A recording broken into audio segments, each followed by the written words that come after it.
너그러운 성품 두 번째 시간을 갖겠습니다. 먼저 시간의 성품에는 옛날 성품이 있고 새로운 성품, 이 두 가지 성품이 있는데, 옛날 성품은 각자가 타고난 본능을 말하고, 새로운 성품은 성경에서 우리에게 모범을 보여주신 예수님의 성품을 말합니다.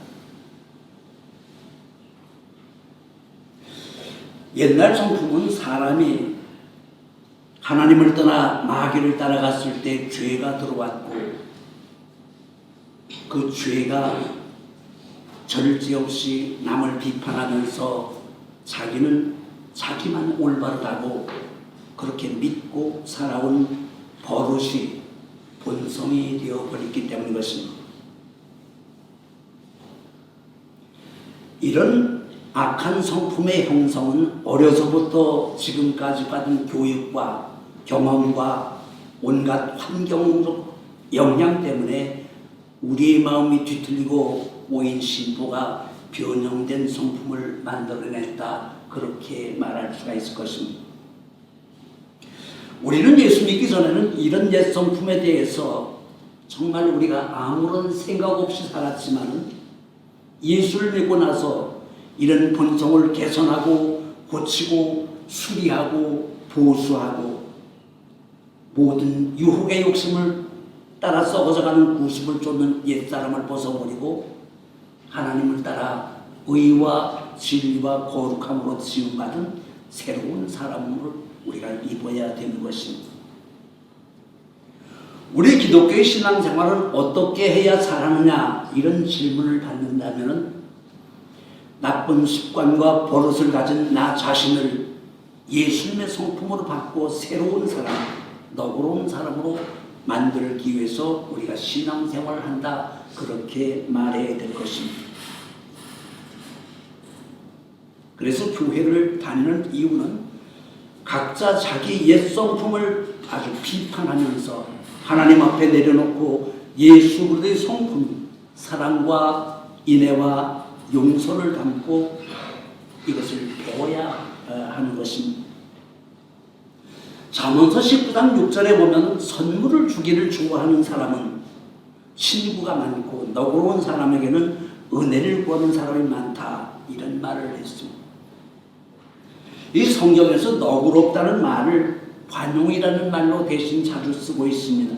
이 관용이라는 말의 헬라어의 뜻을 보게 되면 내가 손해를 보거나 큰 역경을 당해도 쉽게 요동하거나 내가 넘어지지 않는 그런 뜻이 포함되어 있습니다.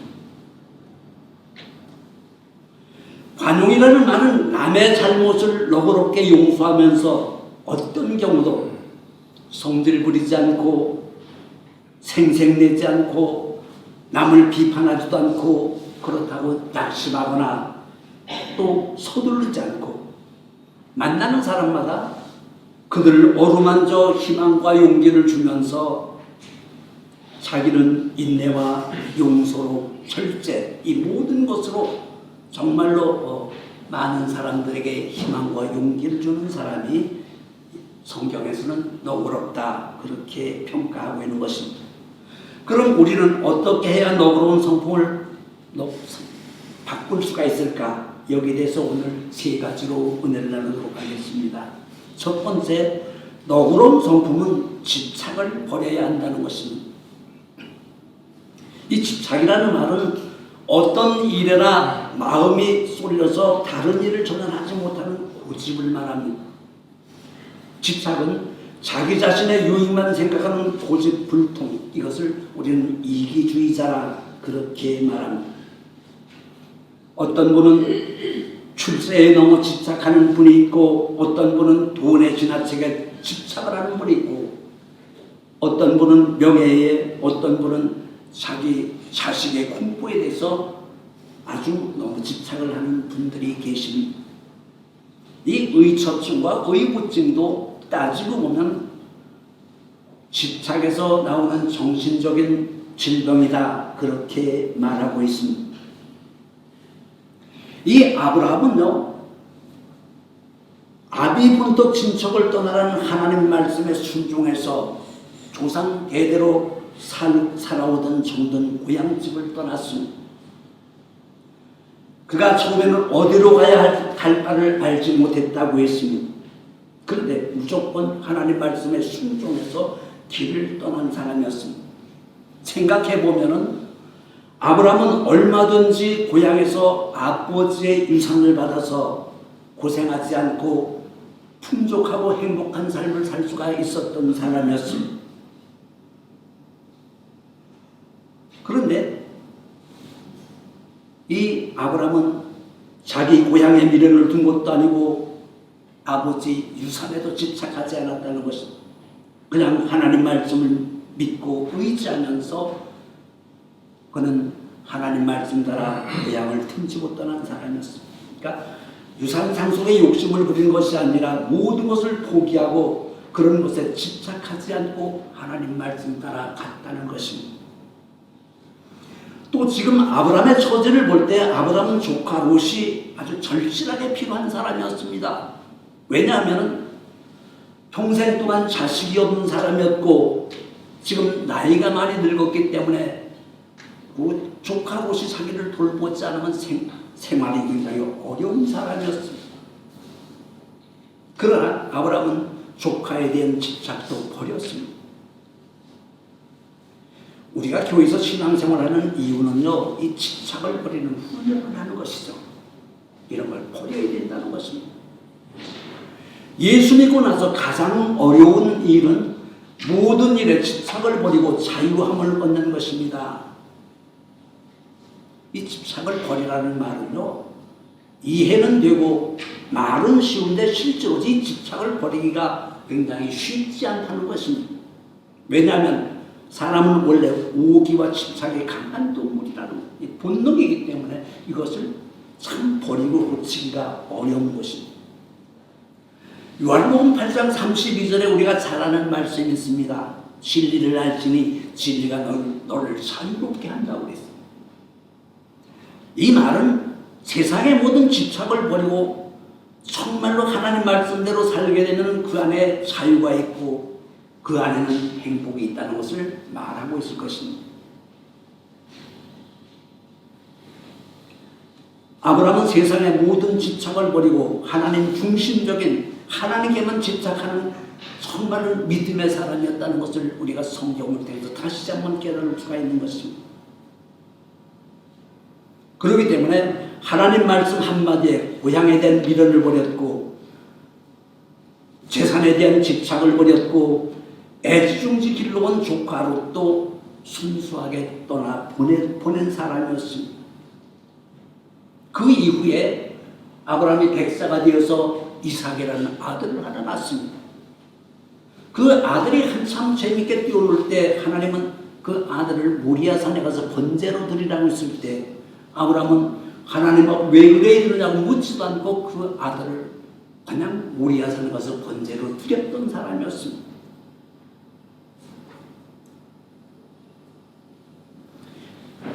예수교의 특징은 세상 것에 대한 집착을 버리면 버릴수록 버린 것에 비례하여 하나님의 축복을 넘치게 받을 수 있다는 것이 진리입니다.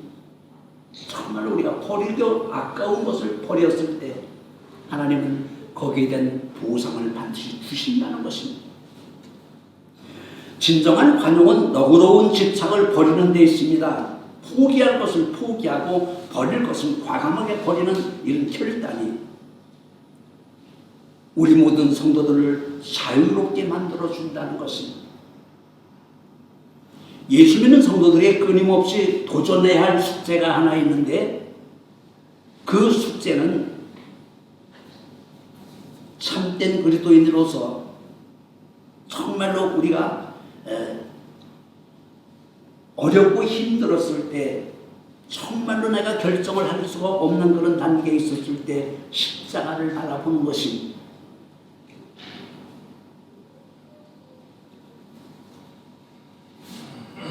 그것은 자신의 유익을 포기하고 다른 사람을 기쁘게 하는 연습이라는 것입니다. 그러니까 십자가를 바라볼 때 예수님은 모든 것을 버렸고 정말로 온 인류의 구원을 위해서 그 십자가에서 자기의 생명까지 버렸던 희생을 말하고 있습니다. 그래서 우리는 그 십자가를 바라보면서 내가 지금 집착을 뭘 못 버리고 있는가를 우리가 한번 반성하면서 내가 올바른 믿음으로 살라고 그랬을 때 하늘의 신령한 은혜를 공급받게 되는 역사가 이루어지게 되는 것입니다. 아브라함은 하나님의 영광을 위해서 자신에게 돌아오는 모든 유익에 대한 집착을 과감하게 버렸고 이것을 버리는데 주저하지 않았다는 것입니다. 그 아들을 하나님 앞에 바치는 모습을 보면은 아브라함의 그 과감한 시도, 정말로 우리 세상 사람이 본받을 수 없는 그런 믿음을 가지고 있는 것을 볼 수가 있습니다. 그는 자기의 유익에 대한 집착을 버리고 모든 것을 포용할 줄 아는 너그러운 성품을 가진 사람이다. 하나님이 그렇게 평가를 하고 계십니다. 두 번째, 너그러운 성품은 상대방의 입장을 이해하고 용서하는 것입니다. 아브라함이 어느 날 옷을 보니까 어느새 그가 다사라고 말았습니다. 행동하는 것이 아이가 아니었습니다. 정상적인 사람이라면 점점 장성하게 되면 부모를 떠나 독립을 하는 것이 마땅한 그런 일인데 이 조카를 아들 삼아 여섯 번 키우다 보니까 그 조카가 아주 성장해서 이제는 그가 독립해 살고 싶은 그런 마음을 아브라함이 보았다는 것입니다.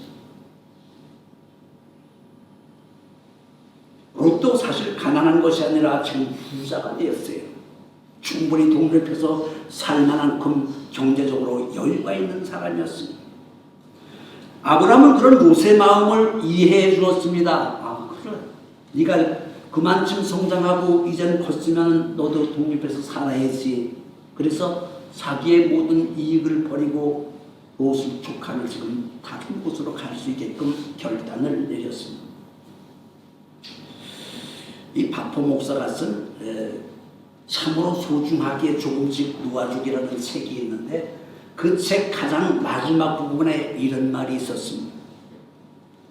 피를 나는 가족이 가족만의 가족이 아니라 한 핏줄이기에 가족이 되었다는 말. 가족이 되었으면 우리는 한 핏줄이다. 다시 말하면 골육이 가족이 아니라 우리는 이미 가족이 되었기 때문에 한 골육이 되었다는 것입니다. 성경은 이것을 권속이라고 말합니다. 권속이라는 말은 한 집안의 모든 이 피부치를 전체 통틀어서 말합니다. 그래서 우리는 예수를 믿게 된 예수 피로 말미암아 한 핏줄로 연결되는 한 권속이 되었다는 것을 우리가 여기서 알아야 되는 것입니다. 권속이라는 공동체는 늘 기쁨과 믿음과 사랑만 나누는 것이 아닙니다. 때로는 아파하고 때로는 미워하다가도 그것을 이해하고 화해하고 다시 용서하는 것. 그들이 허물까지라도 우리가 정말로 끌어안고 모든 것을 이해하고 용서했을 때 비로소 우리는 가족이 될 수가 있는 것입니다. 그런데 우리가 사실 따지다 보면 그러잖아요. 지금 아브라함의 입장에서는 아들이었기 때문에 롯을 몇 살부터 길렀는지는 모르지만 어려서부터 기른 것은 확실합니다. 그럼 내가 너에게 베푼 것이 얼마인데 내가 이놈 새끼 내가 너를 키우다가 얼마나 허리 빠졌는데 이제 와서 네가 네 살 길을 간다고 그러냐 이렇게 아브라함이 역성을 내고 화를 낼 수도 있었습니다. 뭐 살다 보면 이렇게 자식에 대한 조카에 대한 깊은 배신감을 느낄 때도 사람은 있죠. 그러나 예수 믿는 성도는 이런 불평과 불만이 생길 때 우리가 십자가를 바라보게 되면 내 마음속에 맺혔던 모든 의문이 풀리고 정말로 하나님 은혜로 말미암아 너그럽게 이해가 되고 그를 넉넉히 용서할 수 있는 마음이 생긴다는 것입니다. 유명한 중국 고사인 이령년이라는 이 고사가 있는데 이것은 중국 초나라 때 이 왕의 신하들을 모아가지고 아주 큰 연회를 베풀었습니다. 낮에부터 시작된 잔치가 해가 넘어가서 지금 밤이 되는데도 끝이지 않고 계속되니까 온 천지에서 촛불을 많이 켜놓았습니다. 그런데 이 흥추가 한껏 무르익었을 때 임금은 자기가 제일 사랑하는 이 허이라는 왕비를 참석하게 했고, 그 왕비에게 지금 여기에는 모든 대신들에게 술을 한 잔씩 따로 부으라 그랬어요. 이 허이라는 왕비가 모든 군신들 잔을 들고 있을 때 가서 술을 한 잔씩 부어주는데, 광풍이 부는 바람에 한순간에 모두가 촛불이 꺼지고 말았습니다. 온 천지가 아주 캄캄한 암흑이 되었습니다. 그때 어떤 사람이 이 왕비의 허리를 끌어안고 그 왕비에게 입을 맞춘 사람이 있었습니다. 왕비는 비명을 질렀고 그 사람의 갓끈을 잡아 끌어 소리지고 왕에 쫓아와가지고 어떤 놈이 나를 이렇게 했다고 일러 바쳤을 때, 그리고 사람들은 촛불을 피려고 막 우왕좌왕할 때 왕이 이렇게 말합니다. 오늘은 군신 간에 허물없이 나누는 교제이기 때문에 불을 피지 말고 지금부터 갓끈을 다 끊어라. 그리고 마음껏 술을 먹으라고 지금 말했어. 갓끈을 모두가 다 끊고 그리고 나서 불을 켜고 계속해서 연회가 진행됩니다. 사실 갓끈을 안 끊고 쥐고 있으면은 그 연회장에 정말로 그 왕비를 끌어안고 입을 맞췄던 사람은 도가나의 쥐처럼 금방 잡힐 수가 있는데, 이 왕은 너그럽게 모든 것을 용서하기 위해서 다 갓끈을 끊게끔 만들었다는 것입니다. 그런데 이 연회가 있고 나서 한 2, 3년 지났을 때 나라에 큰 전쟁이 터지고 말았습니다. 그런데 그 중에 어떤 한 장수가 자원해서 자기가 앞장서서 전쟁을 나가겠다고 그랬어요. 그래서 그 사람을 선봉에 내밀었을 때 이 당도라는 장수였는데, 이 사람이 아주 무예가 출중했고 그 전쟁에 예기치 못한 아주 대승을 거둠으로 말미암아 왕이 너무너무 흡족해서 그 장수에게, 당도라는 장수에게 특별상을 주려고 마음을 먹고 특별상을 준다고 그랬습니다. 그때 이 당사자 당교라는 이 장군은, 왕이여, 나는 이미 상을 받은 사람이었기 때문에 나는 그런 상을 받을 수가 없다고 거절합니다. 그러면서 옛날 철야 연회석상에서 왕비 허리를 껴안고 입을 맞춘 사람과는 아였습니다. 그런데 왕은 너그럽게 나를 용서해 줬기 때문에 내가 정말로 목숨을 걸고 나가서 나를 지킬 수가 있었다는 이야기를 하는 것입니다. 이것이 중국의 전령년으로 불리는 고사성입니다. 내가 남을 용서한다는 것은 쉬운 일은 아니지만 정말 어렵고 힘든 일이지만, 만약에 용서를 반드시 한다면 그 용서하는 대가는 분명히 보상을 받게 되어 있다는 것입니다. 참 우리가 용서하기가 너무너무 어렵잖아요. 아무리 내가 용서를 해도 용서가 되지 않죠. 내가 예수 믿음으로 용서하기도 어려워야 안 되죠. 근데 용서하는 신용이라도 낼 때 하나님은 내 마음을 아시고 거기에 걸맞는 보상을 주시기 시작했고, 정말로 완전한 믿음으로 용서했을 때 하나님이 주신 축복을 누리는 귀한 역사가 있게 된다는 것입니다.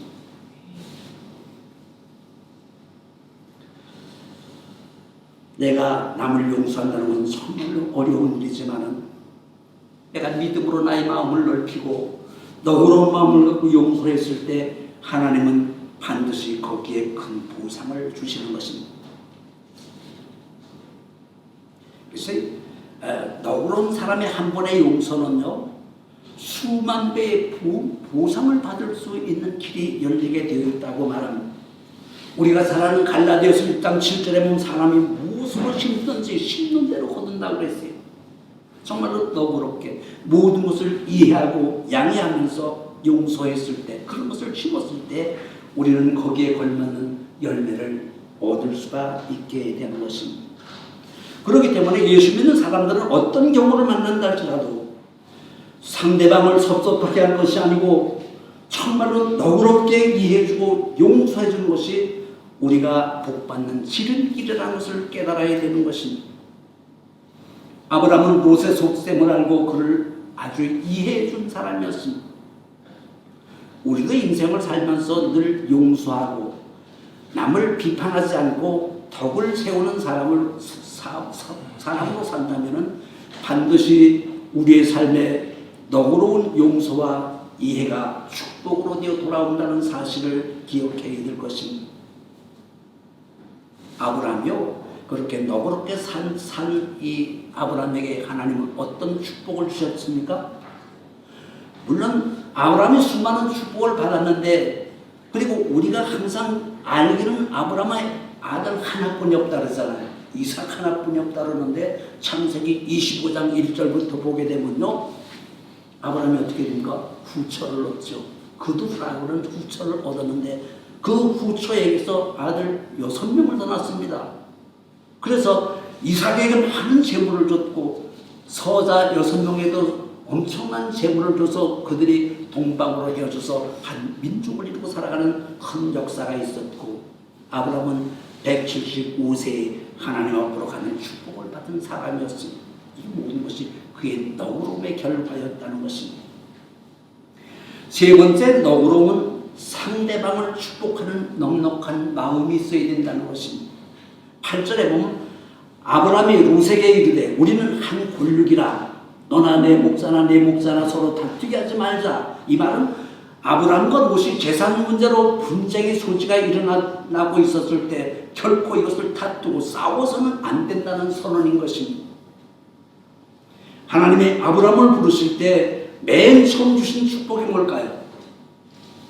아브라함에게 주신 축복이 뭡니까? 복의 근원이다. 복의 근원. 너는 복의 근원이다.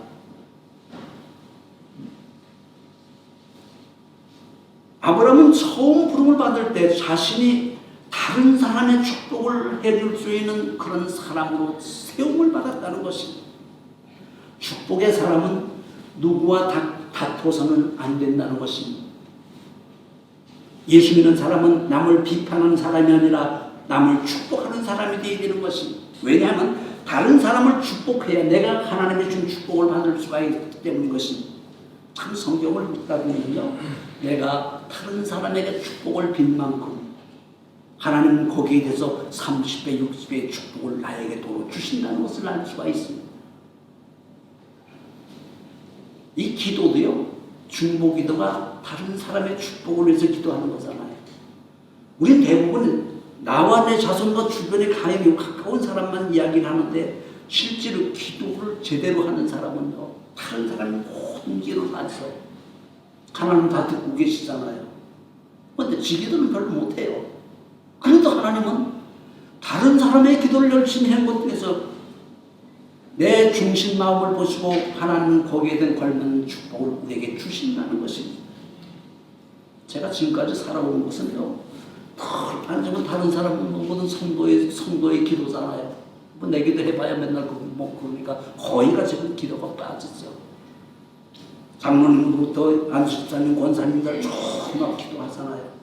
그러다 보면 금방 한 시간, 2시간 금방 가버리죠.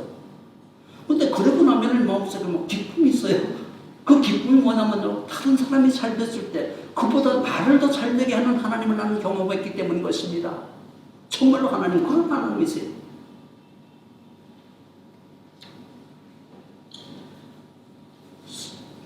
성경에서 보면은 내가 땅에서 풀면 하늘에서 풀 것이요 내가 땅에서 내면 하늘에서 맬 것이라고 말합니다. 아브라함은 롯이 자신의 품을 떠날 때 그에게 축복을 해서 보낸 사람이었습니다. 여러분, 우리 인생이 진짜 뭘까요?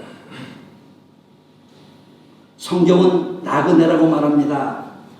아브라함이 살던 시대는 아파트가 아닌 장막 생활을 했기 때문에 이 장막 문화의 특장은 떠나는 것이죠. 항상 풀밭을 따라 오늘은 여기 살고 다음 주는 또 다른 곳으로 이사를 가고 사는 것입니다. 우리가 예수를 잘 믿는 사람은요, 내가 떠나야 할 것을 기억하고 떠날 줄 아는 사람이 되어야 된다는 것입니다. 이 땅에서 우리가 나그네로 사는 기간이 어떤 사람은 30년일 수도 있고 어떤 사람은 60년, 어떤 사람은 100살까지 사는 분도 계시죠. 그렇게 따져봤을 때 우리가 언제 죽을는지 모르지만 우리 모두가 다 시한부 인생을 살고 있는 것이죠. 그러면 대충 따져서 내가 언제 갈 거라고 생각하고 예측을 하고 그 기간 내가 하나님께서 원하신 듯이 무언가를 생각하면서 나만 생각하는 것이 아니라 많은 사람의 축복을 하는 사람으로 살 때 하나님은 여러분과 여러분의 자손과 여러분이 원하고 바라는 모든 것을 풍족히 채워주는 역사가 있게 되는 것입니다. 사실 우리 가정에 살다 보면 헤어질 때 보면은 모든 것을 그 사람이 어떤 사람인가를 알 수가 있잖아요. 그러니까 평소에 잘하다가 우리가 헤어질 때 그 사람의 본심을 볼 수가 있어요. 지금 아브라함과 조카 롯이 지금 헤어지는 장면을 보게 되면 아브라함이 넉넉하게 베풀잖아요. 그러니까 롯이 감사한 마음으로 떠나지. 그들이 관계가 어떻게 되면 나중에 하나님의 사자가 롯이 사는 소돔 고모라에 참 심판을 한다는 때 하나님을 붙들고 우리 조카 롯이 살고 있는데 살려달라고 애원하잖아요. 참 의인 10명을 없는 것이 분명하지만 30년부터 계속해서 줄구고 그 조카 롯을 살리는 아브라함의 간절함을 볼 때 우리 믿는 모든 사람들은 정말로 헤어질 때 잘할 수 있는 사람, 정말로 축복해 줄 수 있는 사람, 그런 사람이 되어야 된다는 것입니다. 고린도후서 6장 11절에 보면 너희를 향하여 우리의 모든 입이 열리고 우리의 마음을 넓혔으니 너희가 우리 안에 좁아진 것이 아니라 오직 너희 심정이 좁아진 것이라고 말했어요. 우리가 예수 믿는 것은요, 나의 마음을 넓히는 것이죠. 그러니까 내가 살고 있는 집의 아파트를 넓히려고 애쓰는 것보다 내 마음을 넓히고 나를 너그럽게 만드는 것이 신앙생활의 관건이고 그것이 하나님의 축복을 받는 지름길이라는 것을 우리가 여기서 다시 한번 깨달아야 되는 것입니다. 마음을 넓히고 너그러운 사람은 이웃과 항상 행복하고 건강한 관계를 유지하면서 정말로 가정과 튼튼한 건강한 경력을 이루는 사람이라는 것을 우리가 주변에서 얼마든지 볼 수가 있는 것입니다. 기독교의 신앙은 스스로 너그러운 사람이 되려고 노력하는 사람이 내가 정말로 오늘보다 다음 날은 더 넓어져야지 이런 마음을 먹고 살아야 된다는 것입니다. 왜냐하면 예수님께서 이런 관용을 모범으로 보여주셨고 정말로 너그러운 삶을 사셨기 때문에 우리가 그분을 닮아서 그분의 받는 축복을 받으려면 예수님을 닮아야 하기 때문인 것입니다. 한 주간도 세상 나가 사실 때 너그럽게 처신함으로 말미암아 행복한 가정, 건강한 경력을 이루신 여러분 되기를 예수님의 이름으로 축원합니다. 사랑과 은혜가 풍성하신 우리 아버지 하나님, 아브라함이 롯과 헤어지면서 우리에게 모범을 보여주었던 것처럼 우리가 정말로 마음을 넓히고 모든 사람의 축복을 하고 그들을 이해하고 용서할 수 있는 넉넉한 마음을 허락해 주옵소서. 예수님 이름으로 기도드리옵나이다.